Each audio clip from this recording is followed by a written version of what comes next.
Bonjour à tous et bienvenue dans cette nouvelle vidéo consacrée aux bénéficiaires effectifs. Dans cette vidéo, je vais vous présenter comment déterminer le ou les bénéficiaires effectifs d'une société. Je vous présenterai dans une autre vidéo dans quel cas on doit faire une déclaration de bénéficiaire effectif et surtout comment je remplis ces déclarations. Depuis 2018, toutes les sociétés et entités juridiques doivent déclarer leurs bénéficiaires effectifs. Cette obligation a pour objectif de lutter contre le blanchiment d'argent et le financement du terrorisme. Mais alors, qu'est-ce qu'un bénéficiaire effectif?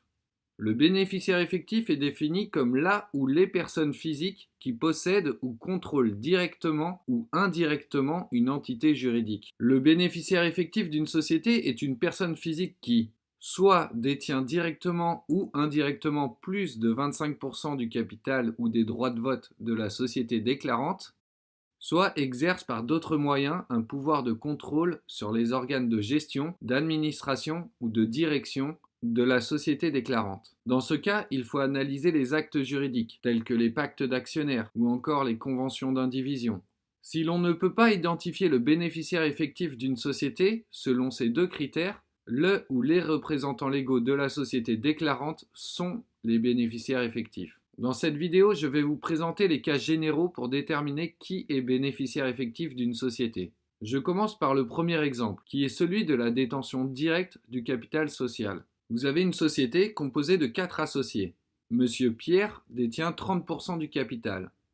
Madame Margeau détient quant à elle 50% du capital. Monsieur Harry détient 10% du capital social et Monsieur Romain détient 10%. Dans ce cas, les bénéficiaires effectifs de la société sont Monsieur Pierre et Madame Margeau, car ils détiennent chacun plus de 25% du capital social. Passons à l'exemple numéro 2, relatif à la détention indirecte du capital social. On a une société X composée de 2 associés. Madame Marine, qui détient 15% du capital social de la société, la société Madbat qui détient 85% du capital social. Cette société est elle-même détenue par Monsieur Johan à hauteur de 60% du capital. Dans ce cas, c'est Monsieur Johan qui est bénéficiaire effectif de la société X, car il détient indirectement plus de 25% du capital social. Pour le savoir, je multiplie 85% fois 60% et ça me donne son pourcentage de détention indirecte qui est de 51%. Les différents exemples que je viens de vous faire sont aussi applicables lorsque l'on prend en compte les droits de vote des associés. Et la qualité de bénéficiaire effectif peut donc varier si dans ces sociétés il y a des actions de préférence à droit de vote double. Passons au cas suivant. Je vous présente le cas de bénéficiaire effectif dans un cadre familial. Imaginons que nous avons une société que l'on appellera société X. Cette société est détenue par Monsieur et Madame Bonetti, qui possèdent chacun respectivement 22% du capital social. Ils ont 2 enfants, Pierre et Marion, qui possèdent chacun 10% du capital social. En conséquence, la famille Bonetti détient 64% du capital social. Les 36% restants du capital sont détenus par plusieurs actionnaires minoritaires, qui ne disposent pas plus de 5% du capital chacun. Dans cette hypothèse, ce sont les 4 membres de la famille Bonetti qui sont bénéficiaires effectifs car ils constituent un groupe familial. Aucun des membres de cette famille isolément ne détient 25% du capital social. Cependant, si rien n'empêche ces 4 personnes d'agir de concert, elles peuvent déterminer ensemble les décisions prises lors des assemblées générales. Je vous précise que seules les personnes ayant les liens suivants peuvent composer un groupe familial. Les conjoints, que sont les époux ou les pacsés, les ascendants et descendants de chacun, ainsi que les frères et sœurs.